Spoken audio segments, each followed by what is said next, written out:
A very good morning to all of you.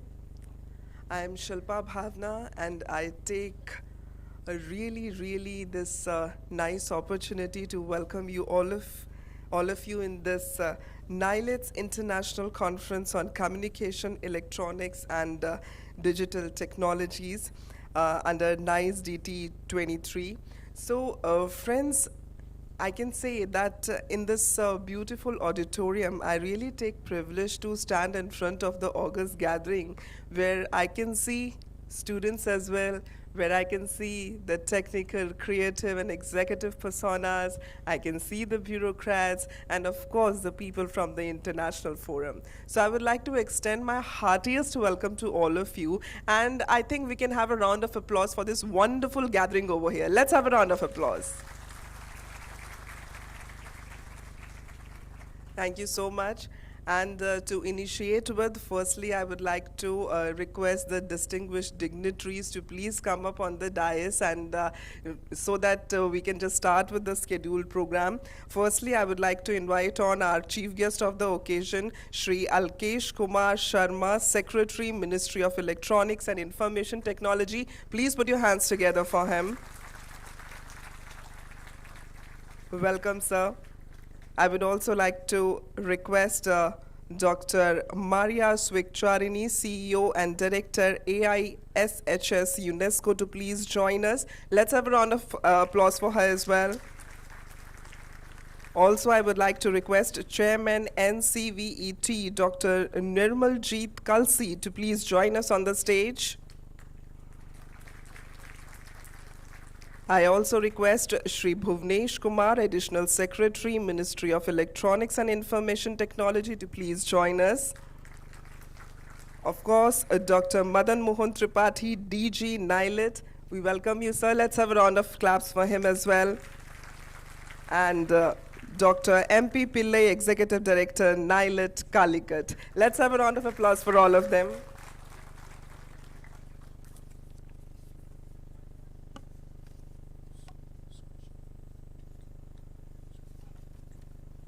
Thank you so much. And now, my dear friends, as we all know that, when we have been raised up, we all have been trained or maybe learned with this thing that whenever we do any work of nobility, we must take the name of God and we must bow down towards that light which always guides us in our path. So firstly, I would like to request the dignitaries and our chief guest, of course, to please extend your hands for the nobility of lamp lightning. Let's have a round of applause for this. And I request the dignitaries, please join us for that. Our scriptures has always made us to believe and realize, Shubham karoti kalyanam, arogyam dhan sampada, Shatru Buddhi Vinashai, Dvipam Jyoti Namostate.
Thank you so much. And we really pray to that Almighty that please take us from darkness to enlightenment. And I think that this light, which has just got the nobility, will actually take us further towards that direction. Friends, as we all know that National Institute of Electronics and Information Technology, it is an autonomous scientific society of Ministry of Electronics and Information Technology, Government of India. It is actively engaged in capacity building and skill development in the areas of information, electronics, and communications technology. NILET is organizing its first international conference on digital technology and digital skilling. That is why we all are here today.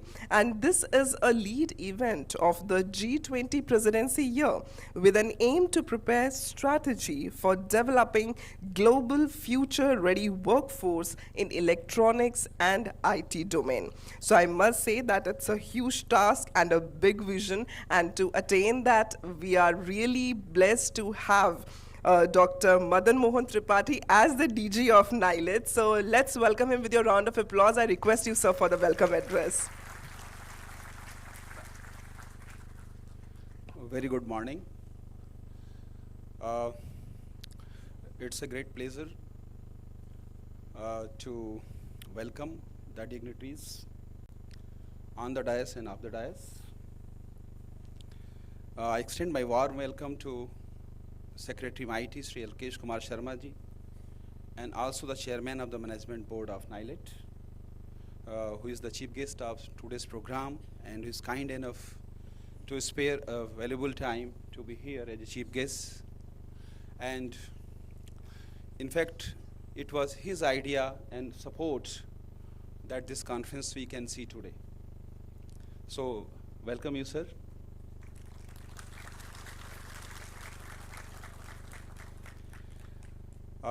Sri Nirmaljeet Singh Kalsi, Chairman NCVT India. Sir, I welcome you. Your kind support was always with NILET for anything related to digital skilling. So, welcome you, sir. Dr. Maria Grazia Sucharini, Director UNESCO. We welcome you for this first digital conference, skilling conference being organized by NILET, and you have traveled from Paris and took time, and yesterday also you're there. You spent time with us for different discussions, so thank you. Shri Bhunesh Kumar ji, Additional Secretary MITI, and also HOD, GCHRD Division, and your support is always very important for the NILET, sir, and you have been supporting kindly. We welcome you here. My friend Dennis Hu from Taipei, and Dr. Yahya Al-Marzuki from UAE, ED of Tawazun Council, Madam Abhilasha Gaur, other panelists who are here, my dear colleagues, students, the participants from industry, I welcome all of you in the first international conference on digital skilling.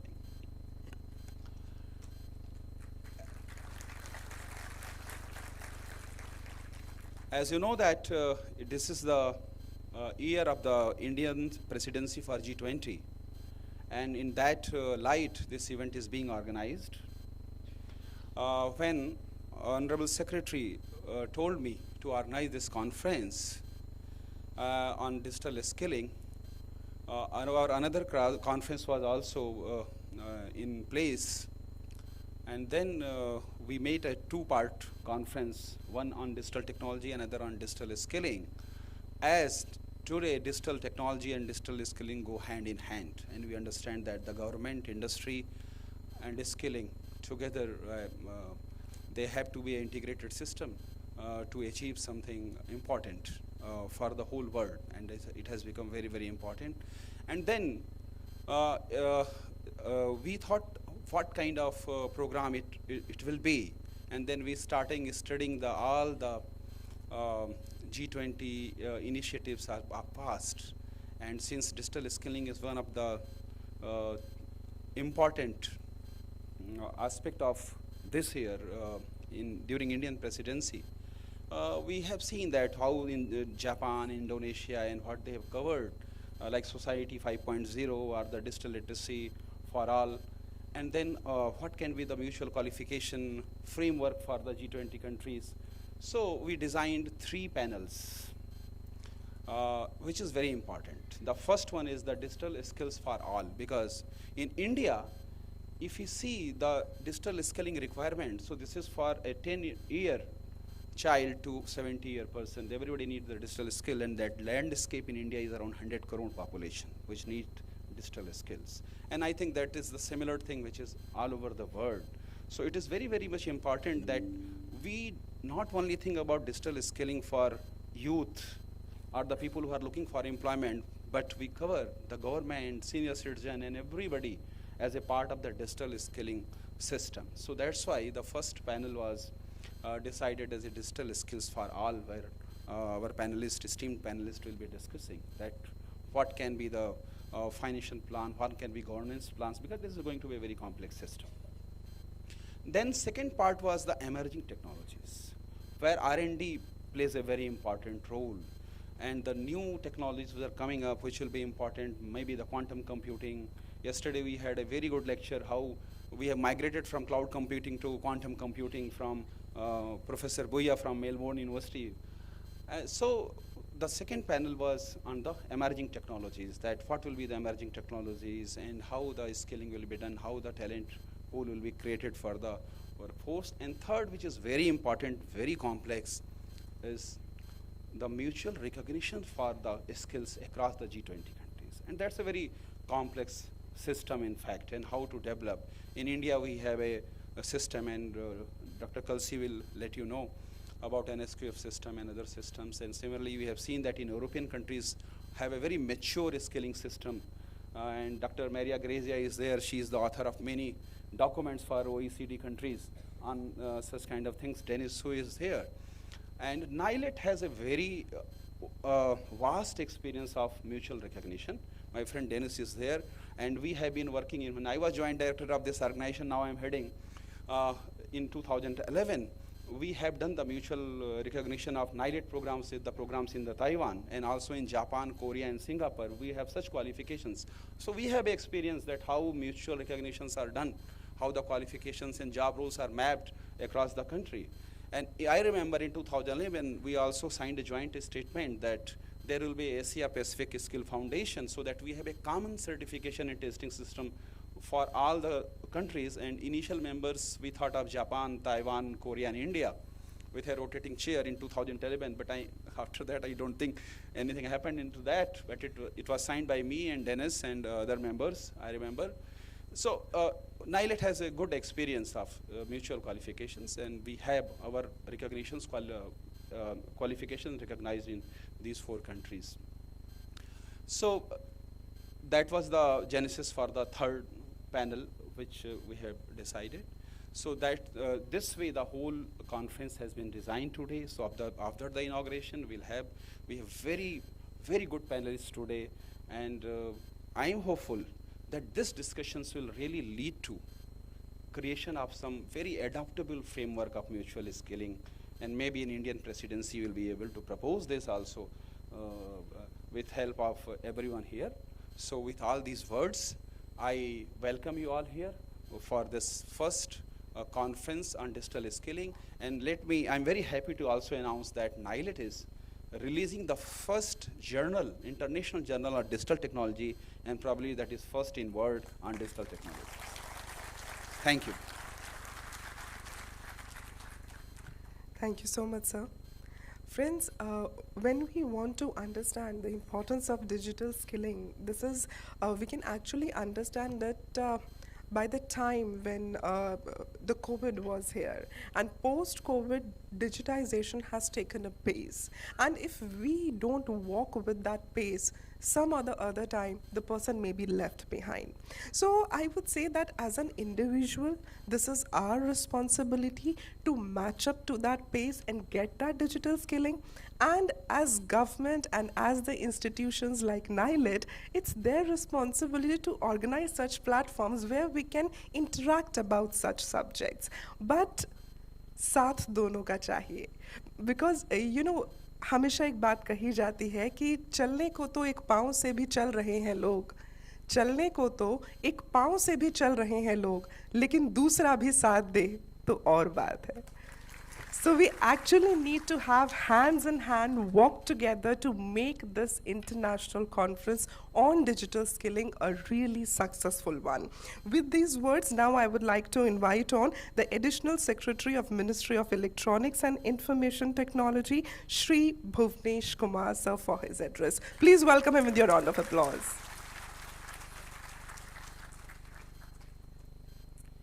Thank you so much. Shri Alkesh Kumar Sharma ji, Secretary MIT, Chief Guest of this first international conference by NILET, Shri Kalsi Saab, Dr. Maria, Pillai Saab, and DG NILET, Shri Tripathi ji. At the outset, I would like to congratulate Team NILET, led by DG NILET, for organizing this wonderful first international conference on digital skilling, as guided by our Secretary Sir. For these 2 days, yesterday and today, and today's event being the lead event also for the G20 activities being carried out by the ministry. And the Digital Economy Working Group of G20, which starts from the 13th in Lucknow for 3 days, 13th to 15th. So this event will be part of those activities, and many of the speakers and participants will lead from here to Lucknow.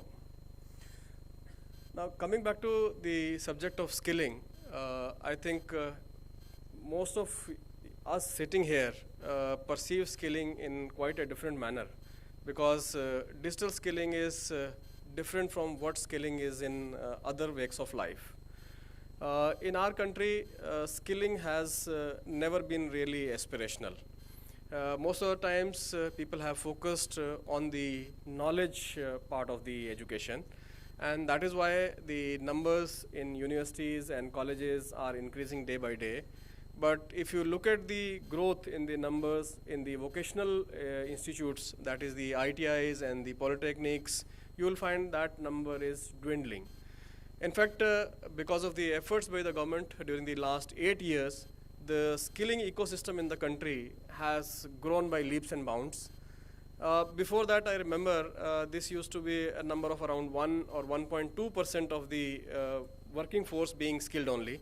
And today we can boast of more than 20%, and we can now compare with the best of the countries in this regard in the world. So I think largely thanks to the initiatives of the Ministry of Skills, Ministry of Electronics, and so many other 22 ministries which have been doing various kinds of programs. Ministry of Electronics and IT has focused on the say wide range of aspects of skilling, not only the advanced skilling, but also at the ground level on digital literacy. In fact, one of the biggest reasons why India has been able to cope up with the difficulties caused by the COVID times was because the ministry had been running a huge program of educating the masses. We run a program called PMG Disha, which is for the education of masses in the rural areas. And we have been able to train more than 60 million people in this. And we give them varying training from 2 hours to 2 days on the various aspects, how to use the mobile phones, how to use the internet, how to create an email, or how to go and visit a website. And this has led to a huge number in the country. I think now it is touching roughly 900 million people who are able to use the smart mobile phones, or they are able to access the internet. And that is one of the reasons why the digital payments has also grown at such a huge pace. But that's not true all across the world.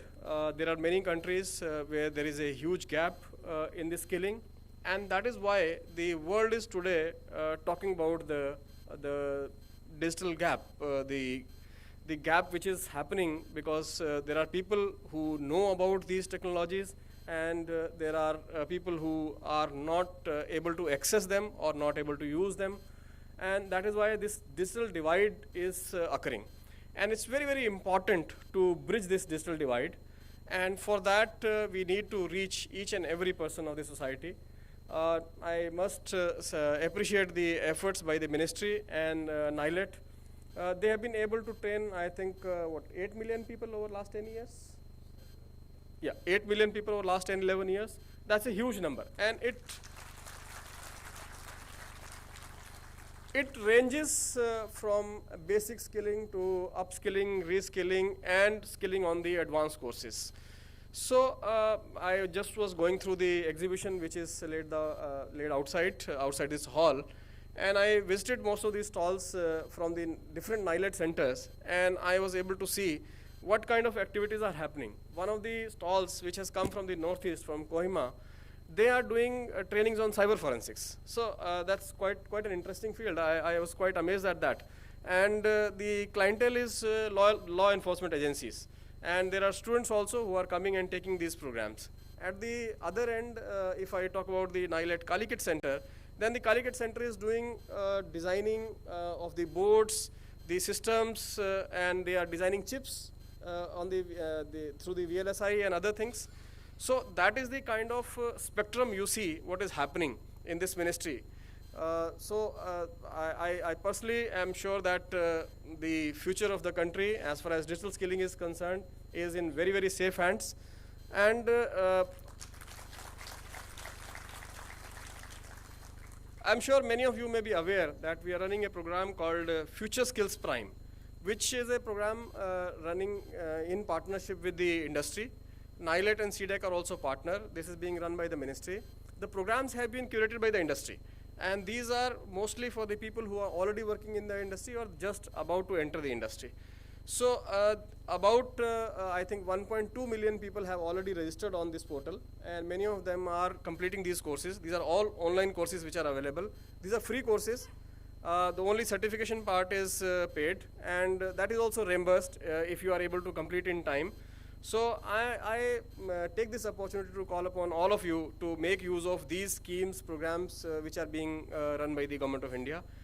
We also especially take care of the weaker sections of the society and run a lot of programs for them. And these are all free programs. No fees is charged, or in case some fees is charged, that is reimbursed for the certification also. So not taking too much of time, because we have other dignitaries and luminaries on the dais whom we are going to listen after this.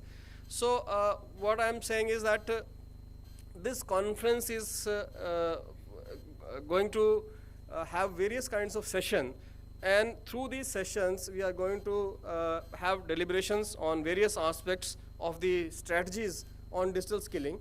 And I'm sure this conference is going to lead to development of various strategies which will help in the future of digital skilling.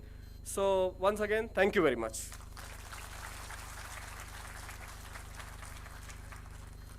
Thank you so much, sir.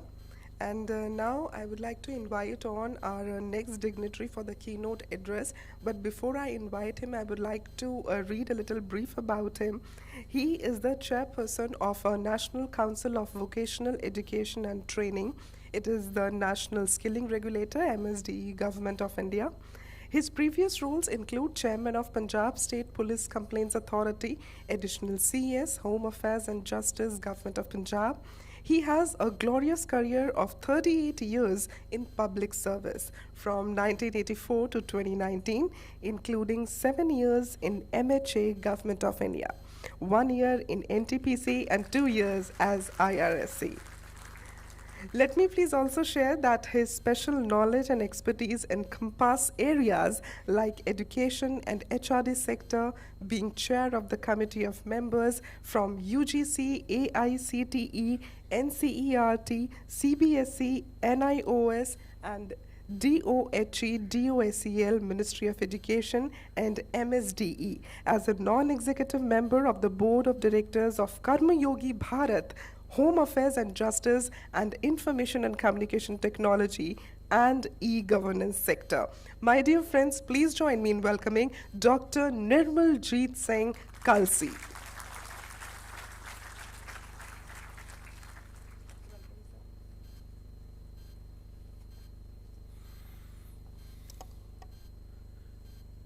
Shri Alkesh Sharma ji, Secretary MIT, Dr. Maria, CEO and Director UNESCO, Bhavesh Kumar ji, Additional Secretary MIT, Dr. M. Tripathi, DG NILET, distinguished participants, ladies and gentlemen.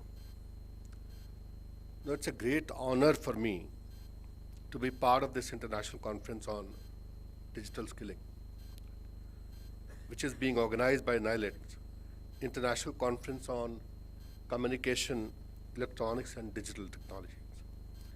Now, this event holds significant importance in bringing together international delegates, senior government officials, academicians, students, industry representatives, and other eminent subject matter experts of the technology and skills ecosystem to deliberate and discuss the emerging opportunities and challenges to prepare strategy for developing global future-ready workforce.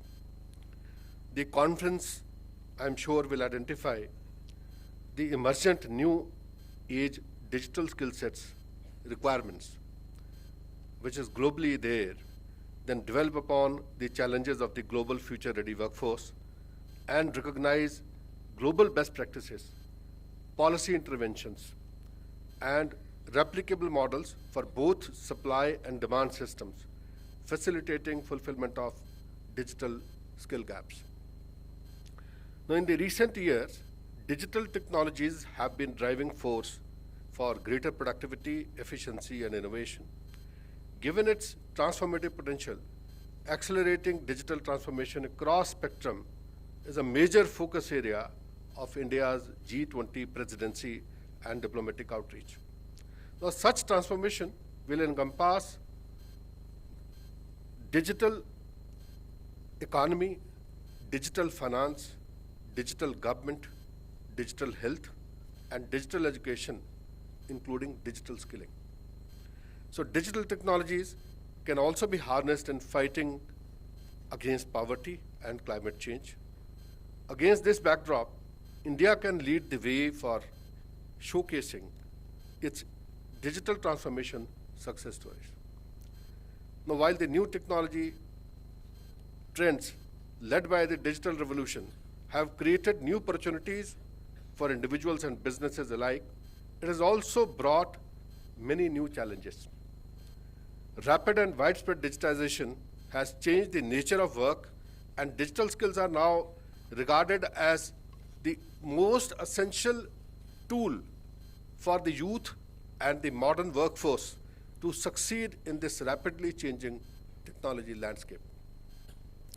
Now, digital skills refer to specific abilities and knowledge required to use digital tools and technologies, while digital skilling is the process of acquiring such skills, which is a continuous and evolving process.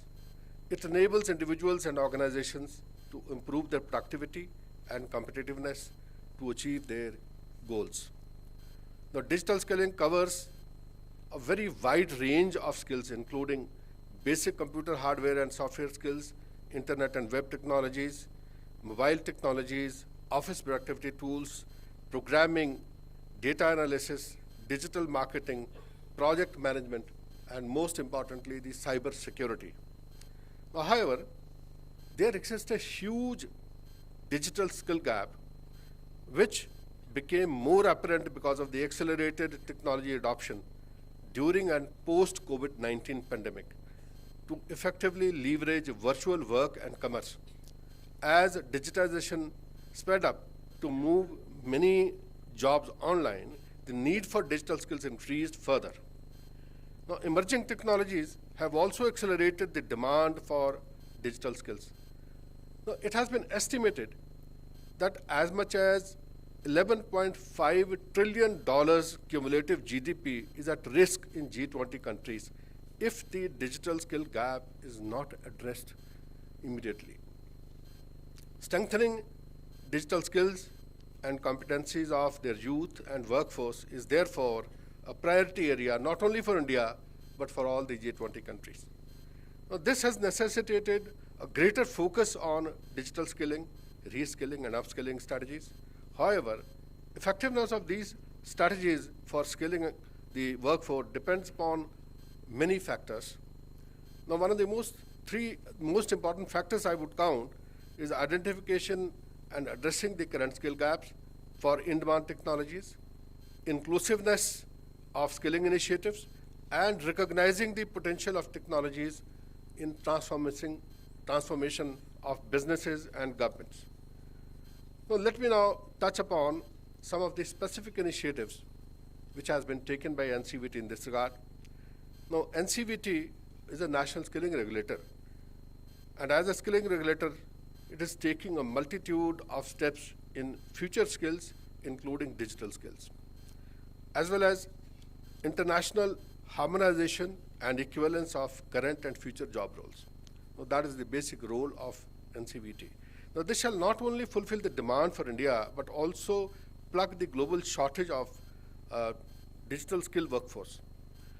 To make the workforce future ready in terms of future skills, a national skill qualification framework has been aligned for skilling, reskilling, and upskilling in the higher level qualifications, especially in the emerging technology areas.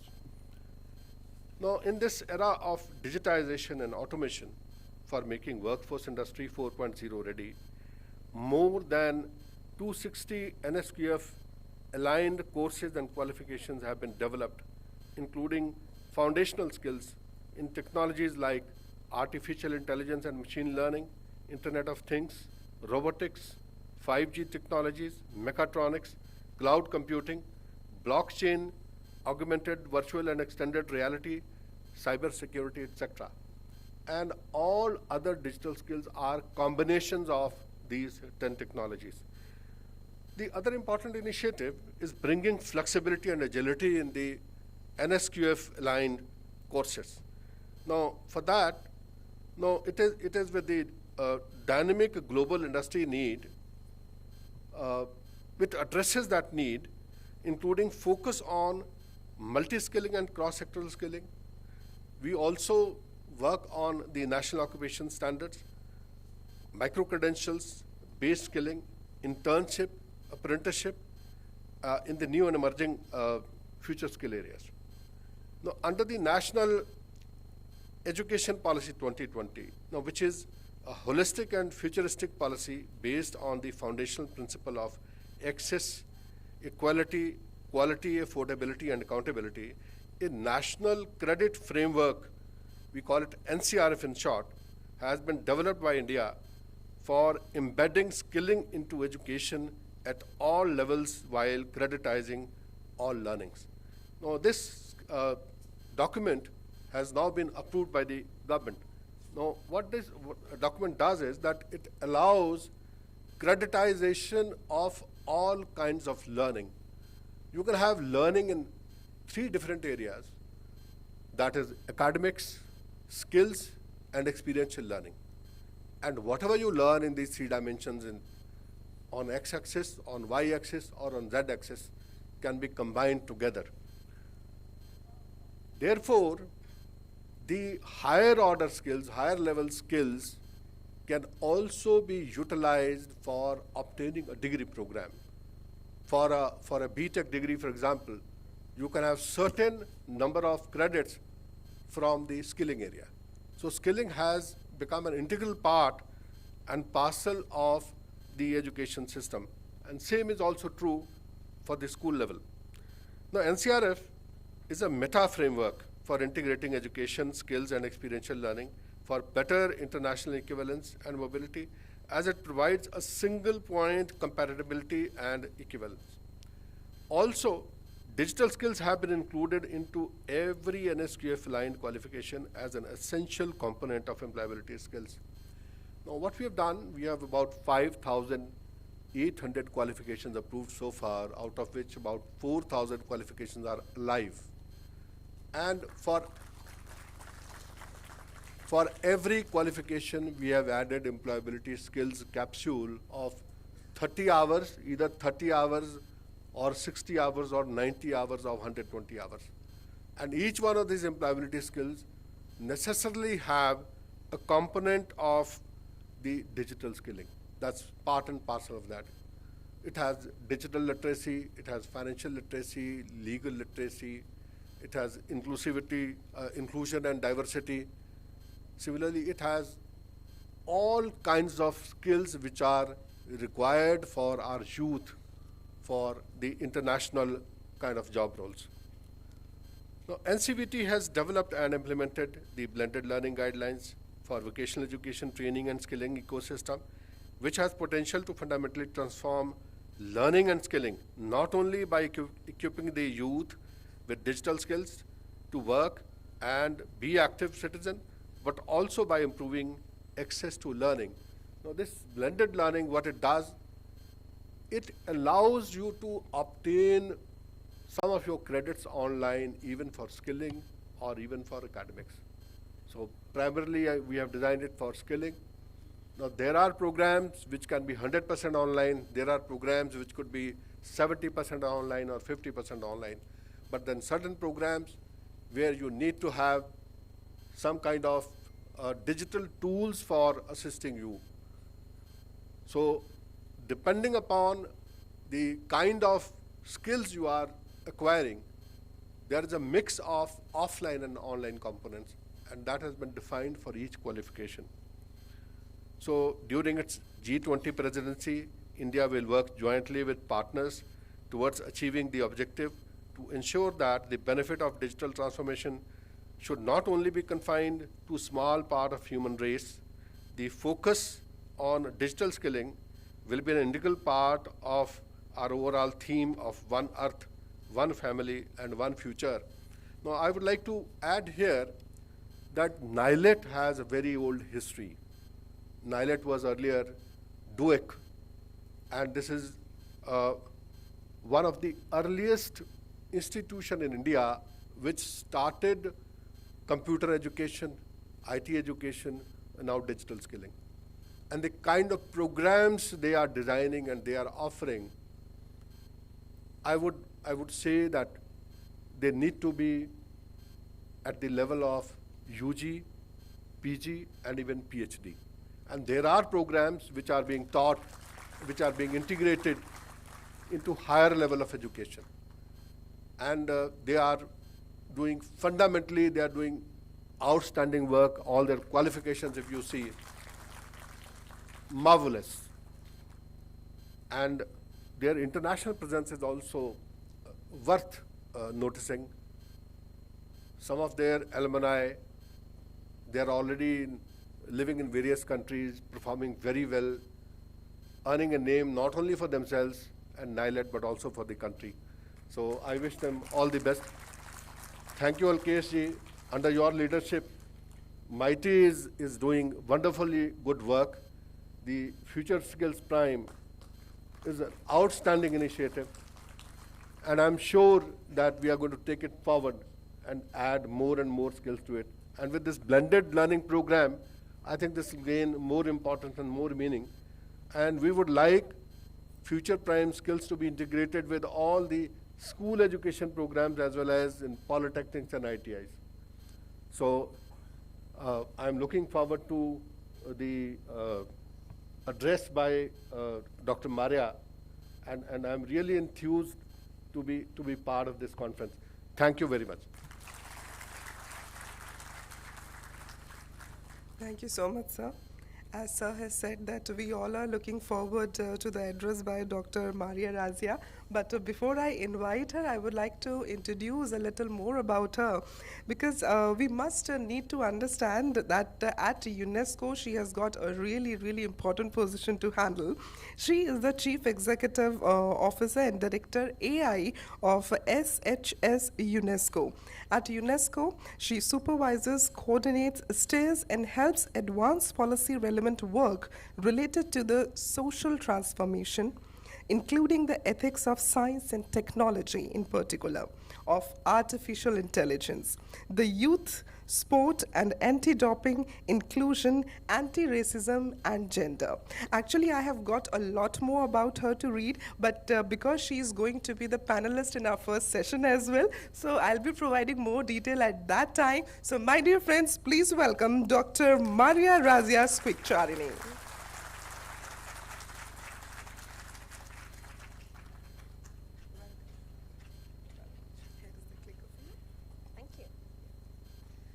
So good morning, everybody, and it's really my great pleasure to be here. Allow me to thank Minister Kumar Sharma and Director Tripathi, as well as all the other dignitaries for having us today and for inviting UNESCO to be part of this very important event. I will try to have a very quick overview of which are the kind of skills that we seem to need for the digital era. And first of all, so if it moves, I want to take you through a bit of a journey of what we mean by the digital transformation. The digital transformation is a tale of many tales. And you said it before, there are many technologies and many aspects that we might need to look at.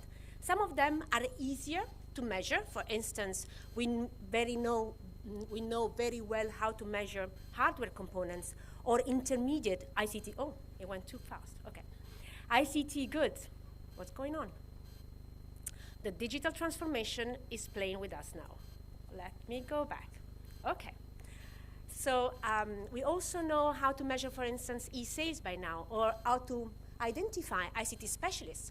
But for instance, we are working towards having a common understanding of how to measure the input and the output of artificial intelligence, or to measure the output and the value of platforms, for instance, and of course, big data, clouds, and the like. So by the time we talk about the digital transformation, we have to remember there are many components to it. And so why it is important to look at them? Again, explain with me. Because we need to understand the kind of skills, the kind of abilities we need not only to live, but to work and thrive in the digital era. We don't want to be passive takers of this transformation. We want to be active players in it. And then for that, we need to inform education, industry, labor, and skills and inclusion policies. So to start with, the extent to which the digital technologies and AI diffuse, of course, change depending on the kind of firms we are talking about, the kind also of the sectors that adopt or not AI and other digital skills. And also, we need to understand how to get, and we just discussed a bit, about how to get a digital skilled workforce. So this is really to inform innovation and industry policies. We also need to understand the way digital technologies and AI shape, consequently, the labor market. And this is important because we need to understand what people do on their jobs in order to be able to endow them with the skills needed to perform them well. And this is really important to inform industrial policies and also labor market policies, but also, and very importantly, to inform sustainability. We need to do it more, but we need to do it better. And we also have to understand and try and anticipate, because you don't create hard skills from day one to day two. So you can modify, and this, for instance, the capsule approach is a very important one and complements also other forms of training and education. But we need also to rely on the array of tools we have in our hands to form the skills for today and tomorrow, and this will inform training policies and education and foster inclusive policies. And you see on the slide how well all these goals align with the Sustainable Development Goals. So this is really a fundamental part of our policies. Now, why is this important? It's important also because this leads to be more performing. We do have evidence about the fact that both cognitive skills, that is literacy, numeracy, and problem solving, as well as what we call task-based skills, that is skills that are needed in order to perform certain type of tasks, actually do command, well, are really in high demand, and especially so by industries that have gone more digital. And we know that going more digital actually has a productivity premium, so it all leads to good and positive outcomes. But for that, we need a more skilled workforce, because this is what the market is looking for. And not only that, it's not only about the quantity of the demand, it's also about the quality of the human capital and how it is rewarded, which means basically you have better jobs. So we see that by the time we talk about, I think there is a delay between the, okay, now it's going.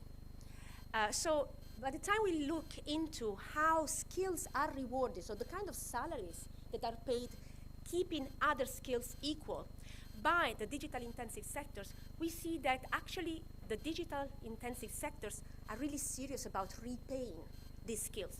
So this means that people have better jobs and better paid jobs. So there is an investment done in terms of the skills, and this is a return, both for the individuals and for society, because we are all better off. So this is very important. Now we also see that, and let's talk about one specific, very important technology, that is artificial intelligence. Demand for AI workers is on the rise. Again, this is positive because we have, a lot of jobs that are demanded there. And actually, it's going up with time. So we see that in each and every country for which we manage to have data, the rise has been pretty spectacular over the last years. And if we had to have the last couple of years, you will see that even better. But what kind of skills do we really need, for instance, in terms of artificial intelligence? Well, of course, the tools of the work, in this case for artificial intelligence, is neural network, is at the center. You need the really hard technical skills to do this kind of jobs. But this is not sufficient. So we need a methodological, a kind of a core development type of skills that emerge. So this is actually from an analysis where we put all the skills that are demanded in a network, trying to understand in online job demands how they were looking together. So in a job offer, typically you get all the declination of what the employer is looking from the worker they want to hire. But also we see that it's important to be able to apply this knowledge. And another really important feature is that robotics, for instance, comes across as a very important part of the digital revolution. But we also see that we need support function. So it's not sufficient to develop the technology, etc., but it's also important to put it together.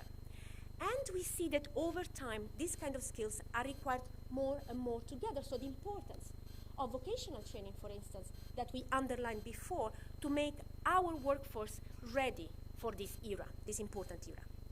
And this is not sufficient. There is another aspect that I would like you to consider. And this to also see what has been changing over time, because to inform education and training policies, we need to see the changes. We need to know what we need to invest on as really staple and very fundamental part of our knowledge base, and what we have to mold around time because it becomes more or less important. And what you see here, for instance, is really the top 30 AI-related skills that are demanded in jobs. It's the components of social-emotional skills. That is, I need to be able to code. I need to be able to program and take care of projects, but I need also creativity. I need problem solving. I need communication. Because these jobs are more and more performed in teams. So it is not sufficient to have the hard competencies. We need to be able to communicate, advance together, and face problems that we never faced before, which is the other fundamental part of the challenge that the digital era poses us. And of course, last but not least, we need to deal with the challenges posed by the new technologies, for instance, big data. How do we deal with them? How do we analyze them? So here, what you see is actually, by the time we look at the overall people, so the kind of the top profile the companies are looking for. What are they looking for? Well, actually, of course, again, people that will need to work in the digital era will need to have a solid array of technical skills. But they will also need to have a number of social-emotional skills, so, the communication we saw, the creativity, the ability to collaborate, because these are fundamental parts of the kind of profile that the digital era requires. And let me also underline that this is not really sufficient per se. That is, we are very proud to be working together with India in their G20 presidency, because if we want a future that looks like a better future, a more inclusive future, we also have to be aware of the ethical challenges that this new era poses to us all, risking to put at disadvantage people that are already at disadvantage and to become more divisive rather than inclusive. And this is why UNESCO was very proud to see its 193 member states adopt by acclamation the recommendation on the ethics of AI in the course of its 41st General Conference. And in the recommendation, there is a clear part about the skills we need for the digital era and for AI in particular. And we underline, of course, the hard skills in the recommendation, but we also underline the need to trigger a necessary awareness about the ethical challenges. And by the time we say ethical, we mean the respect of human rights and human dignity, so that by the time I construct some software, I make sure the data are representatives, that I'm not living outside, that I'm not discriminating against women, that I'm not creating divide in terms of the outcomes that this decision support technology gives us. And this is why we also encourage research initiatives on the responsible and ethical use of AI technologies, and this, of course, in teaching, trainer teaching, because we have to train the trainers that are a fundamental part of this fantastic transformation we are talking about, and the e-learning. So with this, I also would like to underline that we need to use AI, and this is also another thing that I'm proud to see that you're already doing, to use AI to reduce gaps. So the technology in itself can create, but can help solving the problem, can help, for instance, also solving gaps in terms of environmental challenges, because can help us identify solutions, can help reduce the gender divide. So we really look forward to having a workforce that contributes to it, leveraging on the technologies that the digital transformation shares with us, and with this, the endowment of the skills that we need to do this big transformation for the good of society. Thank you.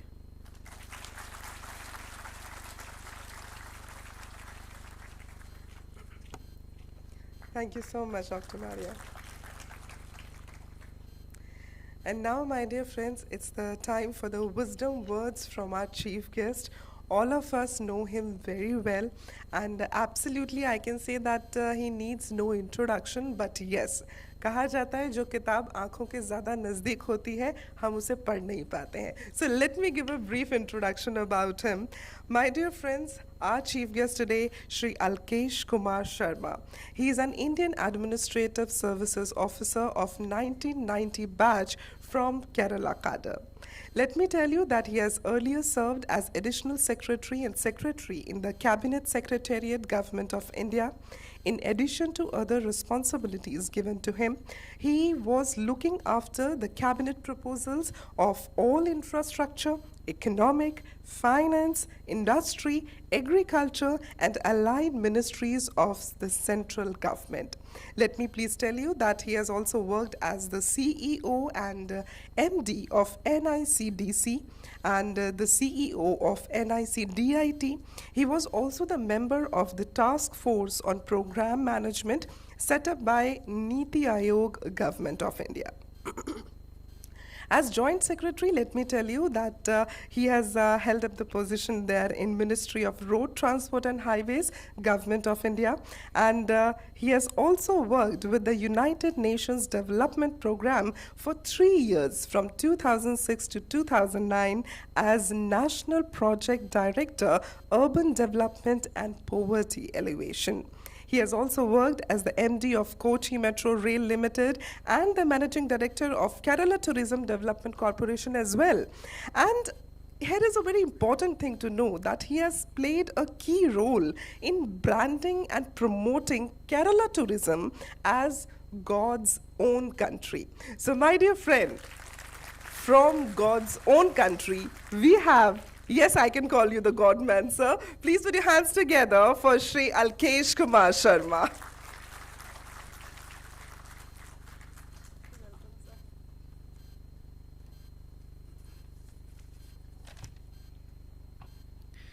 Thank you. Good morning, friends. My senior colleague, Dr. Nirmaljit Singh Kalsi, Chairman of NCVET, Dr. Maria Gracia from UNESCO, my colleague Bhuvnesh Kumar, Additional Secretary, DG of NILET, Dr. Madan Mohan Tripathi, Executive Director Dr. M.P. Pillai, distinguished academicians, friends from Taiwan, UAE, other countries, young students, entrepreneurs, friends, ladies and gentlemen. It is indeed a privilege and an honor for me to be here this morning in this international conference on digital skilling. When I was talking to DG Nilet, he was planning to organize some kind of a workshop. And then I said, why don't we scale it up and make it a truly international digital skilling conference? And I'm so happy that he lived up to the standard of Nilet and has been able to set up this good team. I'm so happy when I see the list of all luminaries, academicians, speakers. Dr. Maria is here to advise us, and each one of you, I'm sure, this really has been a good conference. I think yesterday has been quite fantastic. The feedback given to me was that a lot of good suggestions have come in yesterday's conference, and I'm sure we'll be able to take it to the next level. As we know, the digital transformation journey world over has been very phenomenal in last 2 decades, and India's journey has also been equally phenomenal. The digital transformation for India has scripted, if I can say, a new chapter in the global scape when it comes to digital transformation. Our digital public platforms are some of the biggest at population scale, some of the best in terms of the way we have developed them, the way we have implemented those, and the difference between us and the West, the way we have developed digital technology, digital public platforms, is that while the West has been doing it, they have been largely tech company driven. They have been high cost digital platforms. India's example, India's story is that we developed our public platforms using public money. These have been developed as open source, open APIs, interoperable, open architecture, and we opened it up to the private sector. We opened it up to the startups. We opened it up to the students, that you come, you use your solutions, applications, whatever you want to do, you use this humongous set of data, use these platforms, and come out with beautiful solutions. And that is what our startups have done. That is what India's entrepreneurs have done. And that has helped us in being the third biggest startup ecosystem in the world, with 87,000 startups, 107 unicorns, $340 billion worth of development, which has been done by the young startups. And many of you should also become one among them. So I think this is something which has led to this. But then digital technology has been changing. While it has been a driving force for productivity, efficiency, and innovation in the economy, but the things are changing. Future of work would be changing as business and government seek to integrate technology in their operation and become more efficient and goal-oriented. Steady emergence and maturation of technology such as advanced robotics, Internet of Things, artificial intelligence, big data analytics, blockchain, quantum computing, high-speed computing, all that is creating important tools for business to rely on. Technology is also changing modes of work and the way in which individuals and organizations access work, leading to a greater flexibility and talent mobility. The growth of hybrid and remote work, COVID-19 has actually done that, accelerated due to the pandemic, and it has given impetus to hiring digitally skilled talent across geographies. Organizations are moving towards gig workers for technology roles, which traditionally were restricted to HR and support functions. Gig economy empowers individuals to work for any organization from any location. Sitting in Delhi, you can work for anybody sitting in South Africa. You can work for anyone in Australia. A person skilled in AI can work from anywhere to anywhere. I think that global deployment accelerates growth and enhances global prosperity. For a borderless economy, a mutual recognition of a skill is also an imperative. And there is a need to identify future job roles and redevelop global occupation and qualification standards to be consistent across economies, across the nations. Digital skilling, upskilling, and reskilling are critical to maintain and expand persons' capabilities and employability to participate in the rapidly changing economy. Advancing digital economy needs both future-ready workforce and digital-ready citizens. Both have to be there. As a young nation with nearly 62% of its population in the working age group, that is 15 to 59 years, and more than 50% below 25 years, India has a great potential to drive growth on the back of its working age population. I think we have the so-called dividend, you know, and we should make good use of demographic dividend which we have. There is a global crisis for tech talent heightened by skill shortage. Team Lead has just come out with a report where they said that we will be needing 30 million skilled, digitally skilled manpower in next couple of years if we really are going the way we want India to go ahead.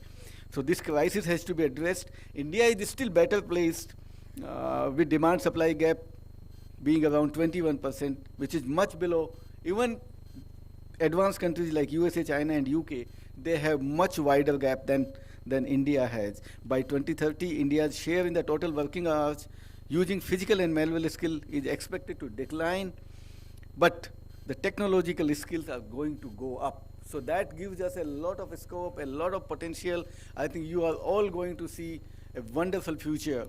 The next 25 years, which will be for the young population of India. I think you will be seeing an India which will be developed, which will be technologically advanced, which will be digitally advanced, and that is where you will have a role to play. You will be doing a lot of contribution to this economy.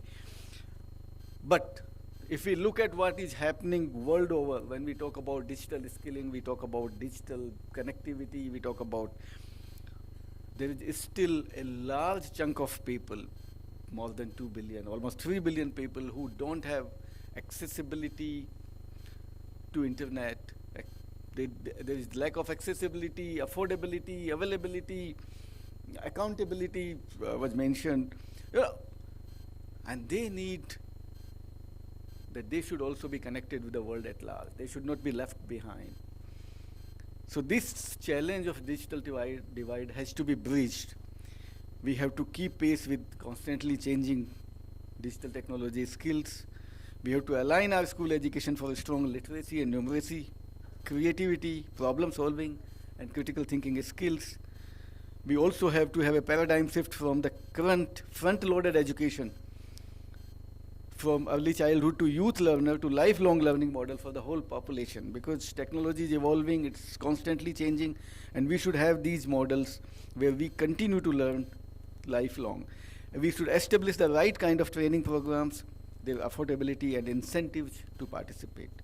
Recognize and integrate skill training, learning outcome acquired from non-formal means also. And I'm so happy that Dr. Kalsi Saab has just shown me this framework, which will also help. It is not only about formal learning, but vocational skills, experience, all that will be counted towards credit. I think that's a great thing, and we must come out with system to integrate, to connect the disadvantaged sections of the society. And I think this is with this vision that when the Prime Minister started this Digital India program in 2015, he had only, and that was the vision which he gave to us, and that we must start with connectivity. And the whole focus was that not a single village, not a single person, even if he's living in the last habitat of the border, should be connected. The target is that in next 450 days, every citizen of India will be connected by some mode of optical fiber, broadband, Wi-Fi, but they will all be digitally connected. That's the first target he has given, and we are going to achieve that. Second target was that we should also see that the device which is used for communicating, that cost of device has to be such that it is affordable. And if we look at, there was a time when we were importing mobile phones. Now India is a net exporter of mobile phones. So that is another thing where a lot of focus is happening. We are also looking at how we bring down the cost of a device, a mobile phone, a tablet, or a laptop or a desktop, to a level where everybody should be able to buy it. Third one was about the cost of data. In 2013-14, when the cost of data was almost 250 bucks a GB, today it is less than 10 rupees. Everyone, when you get up in the morning, I'm sure you begin your day with a WhatsApp message. Either you must be getting something or you may be sending it to someone. And if you don't see any WhatsApp message, you must be quite disappointed. So your day begins with that. So that is the third one. And the fourth one, most important, was that we must inculcate, we must create a culture of digital first. That the whole idea of digital first, we should start thinking digital, and that is how the whole thing will start. On these four ideas, we started, and a lot of things have happened. The six-pronged strategy which Government of India is adopting, right from creating a digital government, where the focus now is, as we move into the second phase of our digital program, the focus would be that we should move from a typical e-governance, where the solution architecture used to be, we used to work on solution architecture. We should move on to the digital governance, which will be a whole of government system and approach. We must also ensure that citizen services have to be end-to-end digitally driven. There should be minimum human interface, and that is our first target, that we will do that. We are coming out with a digital government policy. That will be the first policy. Second is about, in the digital government framework, we are coming out with a national data governance policy. The national data governance policy, as Dr. Maria also spoke about, the big data, the quality of data, the way we are functioning in different silos. We have to create standards, protocol, quality of metadata, data, and have a seamless integration of these data so that the data is made available to you, academicians, researchers, startups, to come out with good solutions for the society and for policymakers like us to make good decisions. So that's the second part.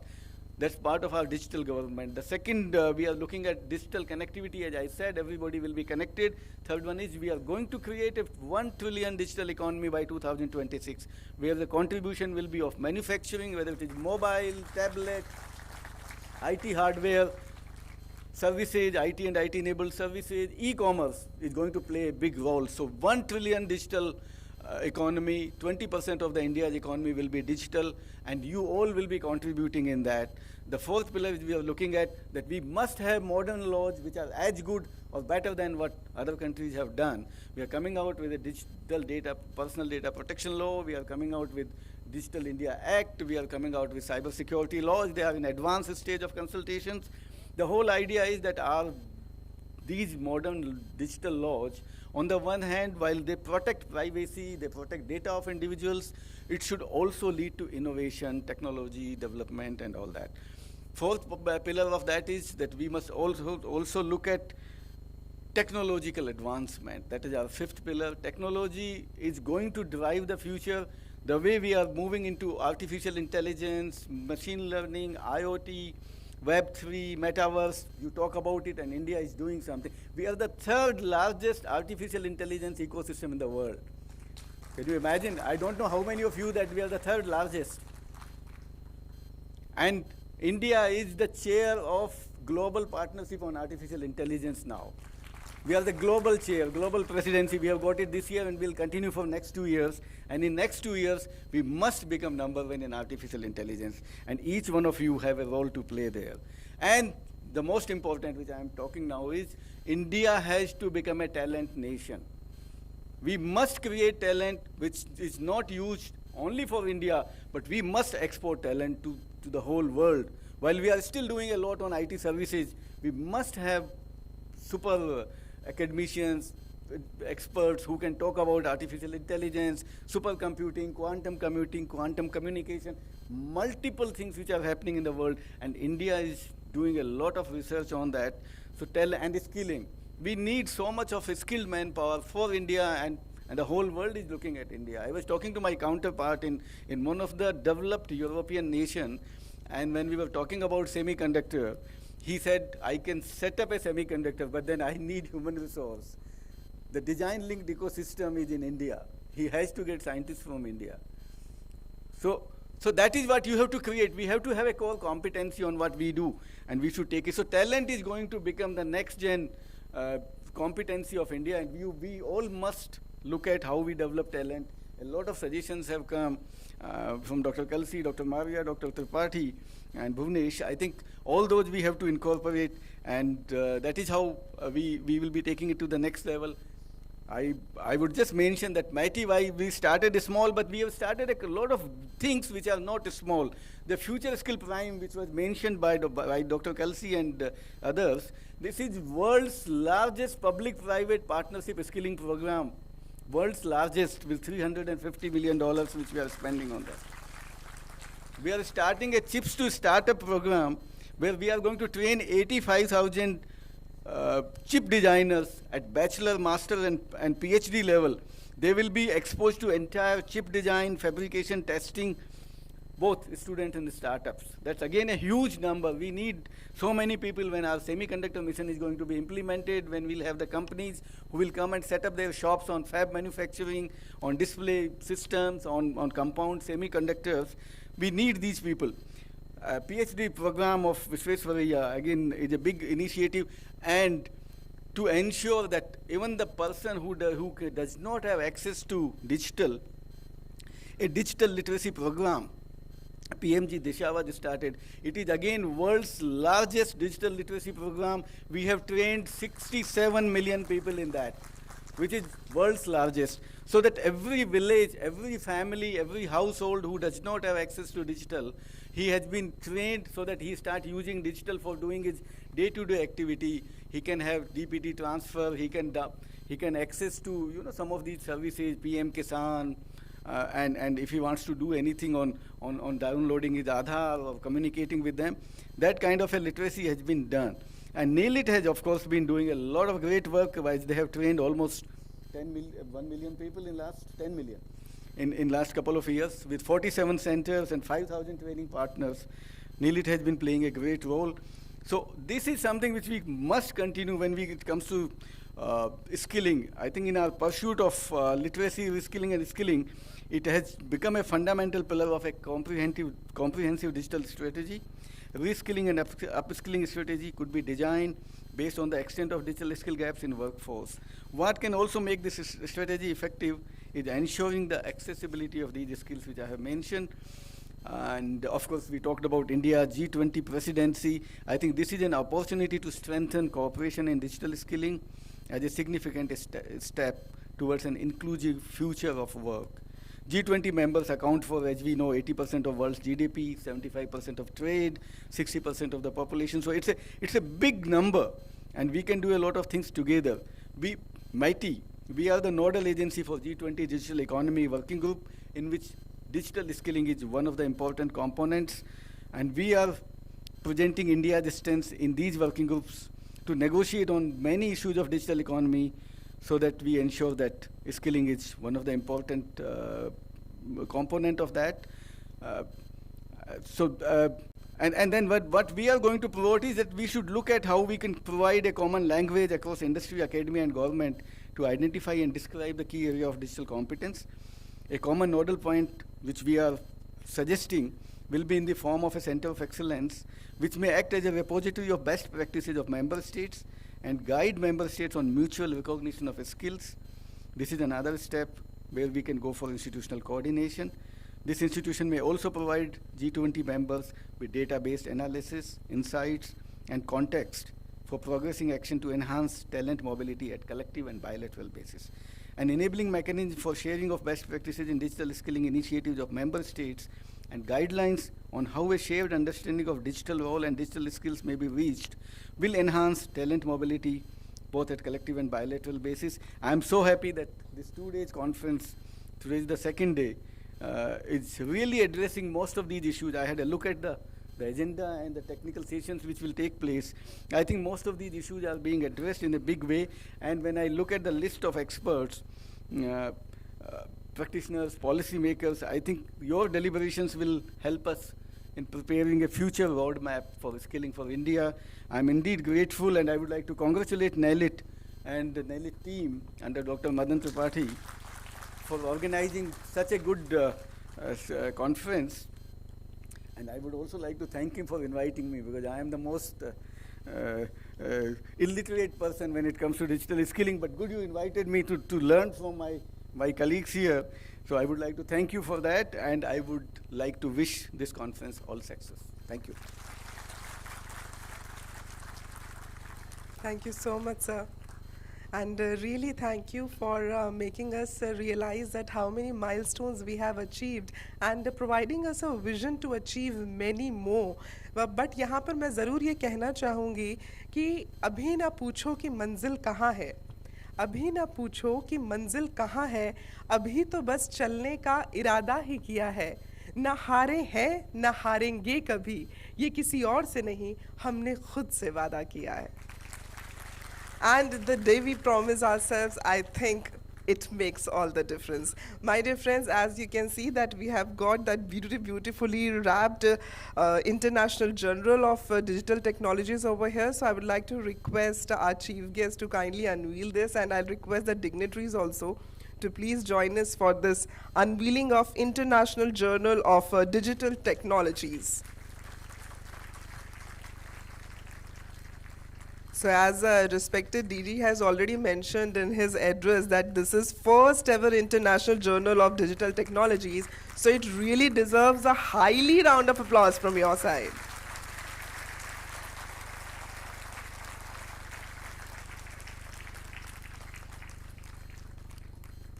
Thank you so much, sir.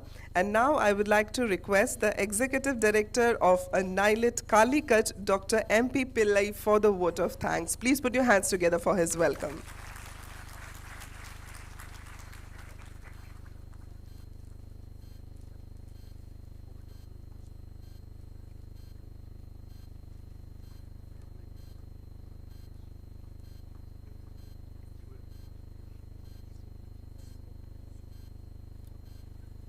So before the vote of thanks, we have a little round of felicitation for our dignitaries over here.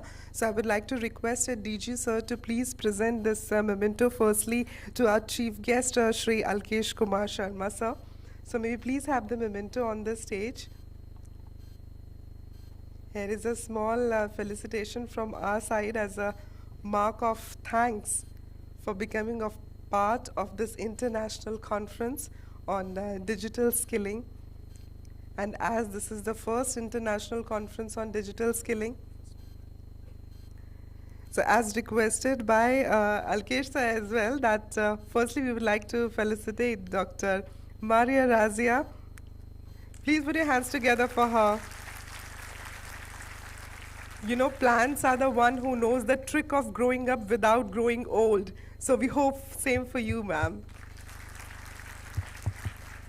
Thank you so much for being a part of this international conference. Now here is the felicitation to our dignitaries on the stage. To Kalsi sir. Sir, this is a mark of remembrance from our side to you. Yes, with the plant, we have the mark of remembrance.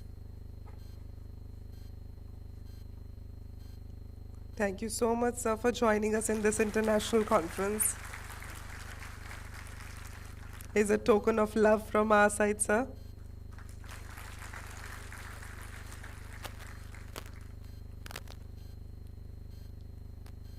And yes, of course, now it's the gratification towards our chief guest, Shri Alkesh Kumar Sharma sir. Thank you so much, sir, for joining us in this international conference. And now I request Dr. M.P. Pillai to please present the vote of thanks.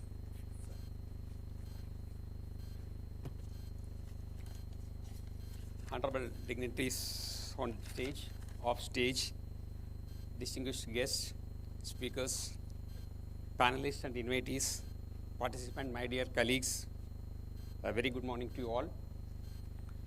I feel honored and privileged to get this opportunity to propose vote of thanks in this special occasion of NILIT. First of all, on behalf of the management and organizing committee of this conference, I convey my deep regards and hearty thanks to our chief guest, Sri Alkesh Kumarji, Secretary MIT, also the Executive Vice Chairman of NILIT. In fact, this event is his brainchild. Hope we made it to your expectations, sir. We are really inspired by your talk, and NILIT will continue to contribute to achieve the talent nation. And also under the semiconductor initiative, and to support the semiconductor ecosystem, particularly in capacity building, we have taken many initiatives under your gracious support. In fact, MIT has included us under the C2S program. And in fact, we have created a first time in the nation facility to remotely train access to hardware. That facility is waiting for your gracious inauguration. So that is, in that facility, a student sitting anywhere in the world can access and get his experiment done in the hardware. That's a very unique facility with the support from MIT we could create. We'll be shortly inaugurating that facility. Thanks, sir, for all your continued support and guidance. And our sincere thanks to Sri Bhuvanesh Kumarji, Additional Secretary MIT, and HOD HRD, in the additional charge of HRD, to grace the occasion here. Thanks for your appreciation regarding our program. From very low-end technologies to high-end technology you mentioned, like cyber forensics to chip design and other thing. We are also into in the capacity side also. We do very low-end program, IT literacy to even PhD programs are conducted in some of our centers like Aurangabad and Calicut. This is very unique, and also this is the only organization, to best of my knowledge, doing both formal and non-formal. The flexibility in the formal, non-formal program, we exploited to launch program. Every 6 months we offer new program, depends upon the university industry requirements. That is flexibility we got through our non-formal program. Now that we were missing in the formal program also, we wanted to do it, but was not possible because of the restriction, various regulatory issues. So with the vision, with the support of MIT, we are now going for a university status, and with the guidance of all your and our DG's initiative, will be getting the university status. Shortly, with that status, we will be able to launch formal program also unique at par with the industry requirement time to time. So thank you, sir, for all your guidance and support. And Dr. Nirmaljeet Singh, Chairman NCVT, we notice your points. We'll certainly make efforts to implement your suggestions. Thanks for joining with us and grace occasion. Also, I wanted to tell in the August forum that NSQF, when it was initially launched, our team has made maximum courses under NSQF aligned in IACT. And we were the first to conduct announce NSQF aligned programs. Now all our programs, our DG has made it mandatory to launch only NSQF aligned program, get it aligned. We faced a lot of issues with there. Initially there were no job roles available in certain areas. There certain areas were new to us, new to for the industries also. That problem we faced getting the industry recognition. I think Rajneesh is here. We have great efforts we have put to get maximum courses aligned under NSQF. Now I would like to say all the courses conducted across NILIT centers are NSQF aligned. Thank you very much for the support we received from NSQF team, and that time it is DEST team. And Dr. Maria Gracia, CEO Director and Artificial Intelligence, very interesting and informative presentation, madam. And see, in this AI area, we have been conducting many programs under, we are part of the Future Skill program. Many of our NILIT centers, at least 3 centers are doing under Artificial Intelligence program. We conduct small programs of 2 weeks to 4 months program to support the engineering college students, and we get a lot of participation in these programs. These programs were conducted both online mode and offline mode also. So we'll ever remain grateful to you, madam, and we thank you for being with us, and we are going to listen to you during the panel discussion also. There are more 15 experts from India and abroad consented to participate in the panel discussion, which is going to follow shortly after this inaugural session. Many of them are here during the inaugural session also. Sorry, due to time limit, I cannot take everyone's name personally. On behalf of our organizing committee, we express our gratitude. Thanks for accepting our invitation without any hesitation and traveled long distance to joining us. Thank you all. Our sincere thanks to major sponsors. This kind of programs are not possible without support, generous support from various organizations, particularly MIT, they are our parent organization, and the STPI, ERNet, representatives are here. A special thanks to all these organizations, NICSI, NICSI, they are all the supporters for this organization. Also, we gratefully acknowledge support received from some industries, Next Techno, Cube 10, and IMSIT and others. I'm not able to take everyone's name. I sincerely thank on behalf of the management, all those who have supported us. It would not have been possible to organize such program, a mega event, without their support. So, in fact, we have been planning to organize an international conference ever since he joined as a DG.